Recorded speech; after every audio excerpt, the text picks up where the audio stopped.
Welcome back to What It's Really Like to Be an Entrepreneur. I'm Vincent Lancy, speaker and author of the book Left for Dead, A Story of Redemption. If you want to know what it's really like to be an entrepreneur?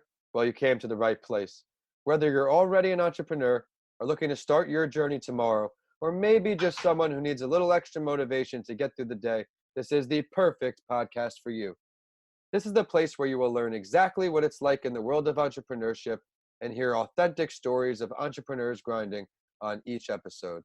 My goal for this podcast is to help you realize that giving up is never an option. If you missed last week's episode, be sure to download it after you tune in today. Before I introduce my guest, I'll share an entrepreneurial story to inspire you all. Today, I'll introduce the journey of Jean Brownhill Lawyer. She founded the company Sweeten, which connects home renovators with contractors who have had a background check and have been vetted. She didn't realize that she was broke until she thinks about how many times she had to push start her mother's car because she couldn't afford to get a new starter. She also recalls, and I quote, an actual crack house being a few houses down from her. She knew architecture was her passion, and she always wanted to do this since she was a young girl. She shared a wonderful story from when she was 13 years old, how she wanted a new couch, but they could not afford one, so she put a layaway plan with her babysitting money until she finished paying it in total. Oh, that was a very inspiring story. And Debbie, have you ever heard of her journey before? I had not. I mean, I saw it when you shared a little bit before, but what a journey. Absolutely. The voice you just heard is today's guest. My guest today is someone who I've networked with when I first started speaking, and she became a great friend ever since. She's one of the hardest workers I know, and she has an impressive portfolio with a ton of accomplishments that you will learn about soon. Most important, I think she's an amazing person, and she has given me valuable advice over the years and helped me grow. My guest today is Debbie Lundberg. Debbie, thanks for joining me today. You're welcome. Thanks for having me. Can you please share your story and what you're working on today after? Sure. So the story goes back to, I really have to take you back to college, believe it or not, which could sound like a long journey. And in the interest of brevity, I really looked, I was at the University of Michigan. Did I want to go into teaching or did I want to go into business? And really the dollar won out. And I don't say that with anything but pure respect for teachers. I believe that they're underpaid. I just took a journey for communication, found out that I could definitely work with the communication side of it and the training and development, and ended up working in General Motors and loved it. Went out into the field, had a lot of opportunities there, and in that experience started training Dale Carnegie, training throughout the United States. Was one of the first females to go out and call on dealers in the field in Southwest Louisiana. And I was just naive enough not to realize that it was set up probably to fail, but I had a ball and it was successful thanks to other women and men being supportive of it. And getting to teach Carnegie was a wonderful compliment to it. And that allowed me to meet different people. And when I ended up in a national position, I met my husband, not within the organization, but through a blind date. And everything progressed beautifully. And then we were going to consolidate things from Tampa back up to Michigan for the legal and product allegation side of it for General Motors. And my husband told me he didn't want to live in Michigan, which surprised me, not because I thought it was great to live in Michigan, but surprised me because I lived all over for the company. And so while I really enjoyed it, I thought about, would we want to live separately? And in my mind, I was going to leave likely when I was 40, and somehow I thought magically when I was 40, people would listen to me. And Michael, to his credit, just said, just do it now. So at 33, I approached the person who I worked for and said, I don't want to quit. I love what I'm doing. I'd like to retire in 7 months. And he said, I can't sign off on that. Nobody retires at 34. But he told me, I like to say he was not a political person. He was politically aware, though, that he said he couldn't, on his reputation, necessarily support something like that. But if I could get 5 others to sign off on it at his level or higher, then that would be great. So being at that entry-level executive position, I was excited that he was open to it. And I said, look, I'll do anything in between. So I did. I did a lot of things in that 7 months in between. Still loved my position, and then did a full retirement, which allowed me to realize that money and seed my business. Before I started my practice, though, I worked for a consulting company for a year, continued to train Dale Carnegie training, And I was very upfront with the consulting firm and said, I plan to have my own business, my own practice. So I'll likely only be here a year. And I think they thought, sure, sure. And I said, I'll do a great job. I just want to learn some other things. Yeah. And in the end, I had 2 non-competes, and I started my practice in 2006. And I honored those non-competes. So for the first couple of years, I primarily worked in real estate and mortgage because I didn't have non-competes with Carnegie, where I became that instructor of the year, or with General Motors, of course, because there wasn't a non-compete, or with Dale Carnegie training. And I still love GM. I love everything that I experienced, refer people to Carnegie. And that time with the consulting firm was great. So the business launched as Debbie Lundberg, Inc. because I'm not from Tampa and people didn't know my name, so I could say it twice. When I introduced myself, I would say, hi, I'm Debbie Lundberg from Debbie Lundberg, Inc. Then it became Debbie Lundberg Life and Business Coaching, and now it's Presenting Powerfully. That's the journey, and what I'm working on right now is attempting to get all of the requests for 2020 in, and it's a great challenge to have because I'm so appreciative that people are already looking out into September, October, November of next year for talks and engagements. Well, that's great. Thanks for sharing all of that, Debbie. I can't wait for everybody listening to see how you got there and how you accomplished these things and these questions. So let's get Sure. into the big 5. Each episode, I go over these 5 questions with my guest to help everybody listening in what it's really like to be an entrepreneur. You ready to get going? I am ready. Cool. When did you realize that you weren't happy with what you were doing? We touched a little bit, or that you just needed a change. When did you get to, if you could give some Sure. details on that? So I look at happiness perhaps the way some people look at happiness is I'm a happy person. And so my situation either enhances or deters from the happiness. And really, I have nothing but good things to say about the opportunities I had with General Motors. I had some really difficult, challenging people who I worked with, which taught me a lot. And I had a couple of supporters, which was wonderful. So I wasn't unhappy. I just realized that like I said, I believe your happiness is your own, and you either have things that hinder or amplify it. And my husband being in my life amplified my happiness, and I didn't want to live separately. And he's successful in what he does, so I didn't want to take away from that. So it really became the timing of it was best to go and start my practice after getting some more experience. I did realize though that I didn't have quite enough experience. Even though I had the business acumen from General Motors, I had the MBA that they'd supported me for, the undergrad, I'd had the Carnegie facilitation. I didn't really know how to price things. I didn't know the contract side because I'd only bought services, never sold services, or I delivered. So that's when I thought, as I make this change, it's probably, although in my mind I thought I would launch my practice right away, I figured it was better to go work for a consulting firm and be upfront with them. And so that's what the catalyst was wanting to live with Michael. And thankfully, I'm so glad I made that decision, and hopefully he is too. And Yeah. we're what's called Team Lundberg. So as a team, we figured it out, and appreciate that support. And now it's gone beyond what I could have ever imagined. Yeah, you guys are doing so well. I'm happy for you both. What Thank are you. 1 or 2 of the most difficult parts you'd say to being an entrepreneur on that laundry list of difficult items? What are you Mm-hmm. going to pick off it? So sure. So a couple of the challenges are, and this is a bit of an annoyance. I mean, I get to write an etiquette column for Tampa Bay Business and Wealth magazine. So I do get to voice some of these things that, it's really challenging when people say, oh, I'd love to pick your brain on something. And so what that says to an entrepreneur who has value and skill is you just want to take things for free. And while I do a pro bono a month and I do a lot with mentoring, it's really insulting to say that to someone, because if somebody has a skill set, you want to value that. And so that's a challenge, because a lot of people will even say to me, let me take you out to breakfast or lunch because I want to discuss something. I get away with it because I smile, and my personality. I say, well, I don't work for food. Yeah. So that's a challenge as an entrepreneur. And another challenge is people believe you just set your own schedule.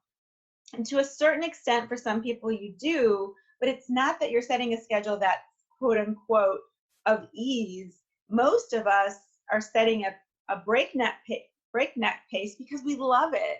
And so for somebody to say, oh, you're lucky you have your business, oh, you get to do these things. And sometimes I think when I was stranded in Houston overnight because of a flight. It didn't feel very quote unquote lucky, but I'd rather be there than anywhere else because it was part of my business and my practice. So the two challenges are that people don't respect the Yeah. work that people put in, and that people will sometimes be insensitive to this idea of luck when in fact we're making it happen.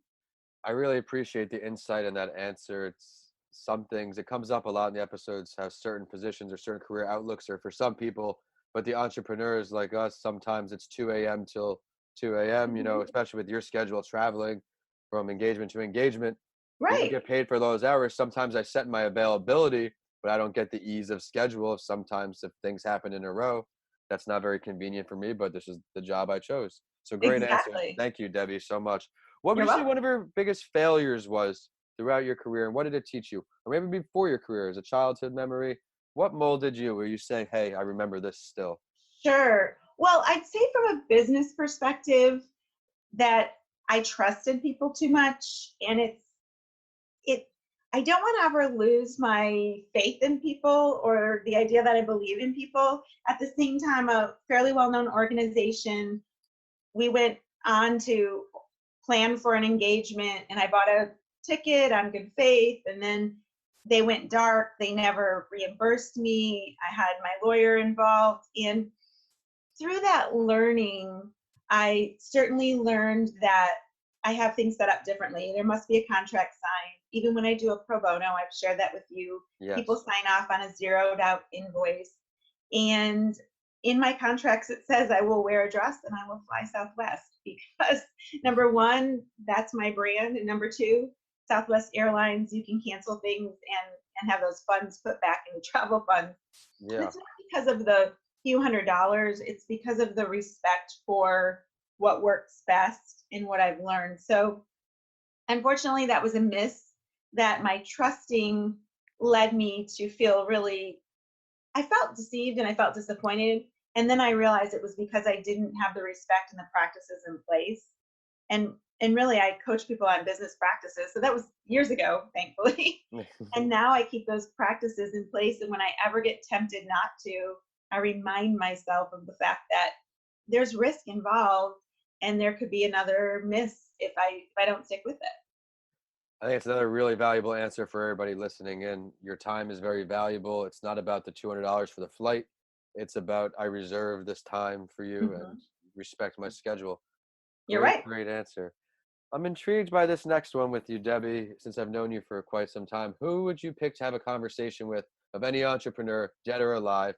Why'd you pick them? What are you talking about? Sure. So my husband and I talk about this quite a bit of a golf foursome. Uh, And I eke in that I would have caddies so that I could have 8 people. But since you asked for only one and it's about an entrepreneur, I choose Dale Carnegie. And as I mentioned earlier, I was fortunate to facilitate Dale Carnegie training for years adjunctly throughout the United States. The real story behind Dale Carnegie training is it consistently comes up the book, How to Win Friends and Influence People, even though it was written before most everybody was alive. Now it is still one of the most influential books. And then going through the Dale Carnegie training, I have a very brief story I'll share in that yes, please. there was one woman who I worked with when I was an intern and when I was first working for General Motors. And because she was the only woman in leadership, I admired her. I was probably borderline obsessed with everything she did because she was a person I could identify with. And she took Dale Carnegie training and would have me listen to her talks. And when I came on as a full-time employee, I said, "Do you think I could possibly take the course?" And she said, "Oh, I don't know." And she went on about that it would be a big deal. And she ended up telling me that the only place for me to go was at another location. And so I went to this other location with people who I didn't know. Mm. And after I went through the course, it was so empowering and confidence building, and I made great friends that when I finished and I was really working later in my career, I learned that everybody had that at that time, and I could have gone where we worked. And so there were a few lessons. I learned a lot about confidence, and I also learned, it sounds like our theme is trust, but I learned that she seemed like she was being very supportive, and at the same time, she was keeping me at arm's length. So the reason I would want to talk to Dale Carnegie is that through all of this, and even these couple of stories I've shared with you, I have such belief in people. And I would love to talk with him about going door to door and how he was attempting to be a salesperson, and he and his wife Dorothy, how that she wrote books and how they had such a positive influence and still continue to do so. That I would love any extra nugget from him and thoughts on how to carry things through. Because one of my favorite quotations is from him is there are three speeches. He uses the word speeches. There are always three speeches for the one you gave. The one you wrote, the one you practiced, or excuse me, the one you gave, the one you wish you gave, and the one that you thought you would, that one that you've Yeah. written or practiced. And I share that with people as I was paraphrasing it when I coach presentation skills, because Mr. Carnegie wasn't perfect. He had lots of challenges, and yet people to this day are still inspired by him. So I would take a minute or an hour or a day, whatever I could get with him, to learn more. Well, thanks so much, Debbie, for coming on and sharing all that valuable advice with our listeners. I really enjoyed your in-depth response for the difficult parts of being an entrepreneur. And that's a lot of things that people are always thinking, but no one will say. So Yeah, thank you for bringing that to the table. And you're welcome. I enjoyed your greatest failure, how you kind of just put your head down and you did it. You didn't look back and you just made it happen, even when it got tough. But it's time for the last word. Is there something you'd like to share with everybody listening that you didn't get a chance to touch on today? Absolutely. So a few things come to mind with my Lundbergisms, and one thing that I'd say is it's three parts of a last word, so to speak, is know your value, number one, number two, value your value, and number three, honor your value. What I mean by that is stay in your lane, not to limit yourself, but know your true value. I speak on communications, behaviors, and relationships. I provide four things: keynotes and talks, strategy and facilitation, teaming and training, and executive presence coaching. And my joke is nobody asked me to come in and talk about finances. And nor should they. So Yeah. know your value means know where you really have your expertise and strength. Value your value, so price it appropriately, and not to be greedy, to be realistic. Know where others are. I don't believe in competition. I believe in cooperation, that if we know where each other is, then we can assist each other. And sometimes I'm not the right person, so I like to refer. So that's value your value. And then honor your value means don't discount. And I may give considerations or appreciation. I don't discount. And I mentioned earlier, have people sign off on what that value is so that you're honoring it. And nobody can devalue you. It's only if you accept it. So I'm big on the idea of value, and that personal pride in knowing your value means that people will respect that. Yeah, I'm glad you've helped instill that into my blood and DNA as of the years I've spoken to you and gotten to network with you over the years. But please share your social media or your website, Debbie, so that way our listeners can maybe request your services, follow your endeavors. Absolutely. So I do have a TED Talk coming up at TED Talk West Shore, which is May 1st in Tampa. So that's exciting, and tickets are for sale there, and that's available at TEDx West Shore. My website is my name, which is DebbieLundberg.com, and it's DebbieLun, D as in David, B as in boy, ERG.com. And my handle on almost all social media is Debbie Lundberg, unless you want to Venmo me, which I don't think that's what you're asking. So, But she won't object, yeah. yeah, the other thing is the Business of Life Masterclass podcast. And so you can follow my colleague and partner at the Business of Life Masterclass on Facebook and on Instagram. And Vince, you were kind enough to be on as one of our guests, and we appreciate that. Yeah, I have that on my Similarly, website as well, guys. If you go yeah. into my website under the podcast section, you can find Debbie's podcast under my features. And Debbie, was there anything else you wanted to share?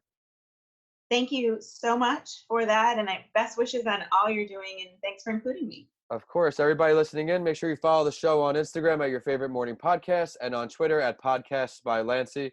You can follow me on all social media and YouTube at Vincent A. Lancey, as well as my website, vincentalancey.com. Make sure you grab my book, Left for Dead, A Story of Redemption, on Amazon now, and DM me or email me. Let me know what you think. If you enjoyed today's episode, please continue listening and rate what it's really like to be an entrepreneur 5 stars. I try to find value delivering stories like Debbie on each episode for you. As always, I'll end the show with a quote that inspired me, and I know it will for you all too. I believe that if no one always looked at the skies, one would end up with wings. Thanks for listening, and I'll see you all in the next episode of What It's Really Like to Be an Entrepreneur.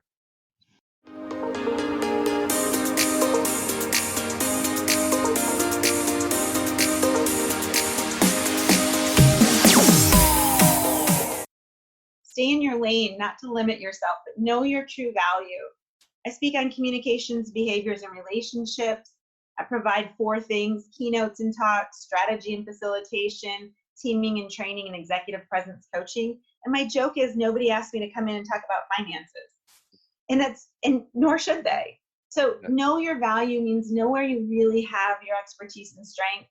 Value your value, so price it appropriately, and not to be greedy, to be realistic. Know where others are. I don't believe in competition. I believe in cooperation, that if we know where each other is, then we can assist each other. And sometimes I'm not the right person, so I like to refer. So that's value your value. And then honor your value means don't discount. And I may give considerations or appreciation. I don't discount. And I mentioned earlier, have people sign off on what that value is so that you're honoring it, and nobody can devalue you. It's only if you accept it. So I'm big on the idea of value, and that personal pride in knowing your value means that people will respect that. Yeah, I'm glad you've helped instill that into my blood and DNA as of the years I've spoken to you and gotten to network with you over the years. But please share your social media or your website, Debbie, so that way our listeners can maybe request your services, follow your endeavors. Absolutely. So I do have a TED Talk coming up at TED Talk West Shore, which is May 1st in Tampa. So that's exciting, and tickets are for sale there, and that's available at TEDx West Shore. My website is my name, which is DebbieLundberg.com, and it's DebbieLun, D as in David, B as in boy, ERG.com. And my handle on almost all social media is Debbie Lundberg, unless you want to Venmo me, which I don't think that's what you're asking. So, But she won't object, yeah. Yeah. The other thing is the Business of Life Masterclass podcast. And so you can follow my colleague and partner at the Business of Life Masterclass on Facebook and on Instagram. And Vince, you were kind enough to be on as one of our guests, and we appreciate that. Yeah, I have that on my website as well, guys. If Yeah. you go into my website under the podcast section, you can find Debbie's podcast under my features. And Debbie, was there anything else you wanted to share? Thank you so much for that, and best wishes on all you're doing, and thanks for including me. Of course, everybody listening in, make sure you follow the show on Instagram at your favorite morning podcast and on Twitter at Podcasts by Lancey. You can follow me on all social media and YouTube at Vincent A. Lancey, as well as my website, vincentalancey.com. Make sure you grab my book, Left for Dead, A Story of Redemption, on Amazon now, and DM me or email me. Let me know what you think. If you enjoyed today's episode, please continue listening and rate What It's Really Like to Be an Entrepreneur 5 stars. I try to find value delivering stories like Debbie on each episode for you. As always, I'll end the show with a quote that inspired me, and I know it will for you all too. I believe that if no one always looked at the skies, one would end up with wings. Thanks for listening, and I'll see you all in the next episode of What It's Really Like to Be an Entrepreneur.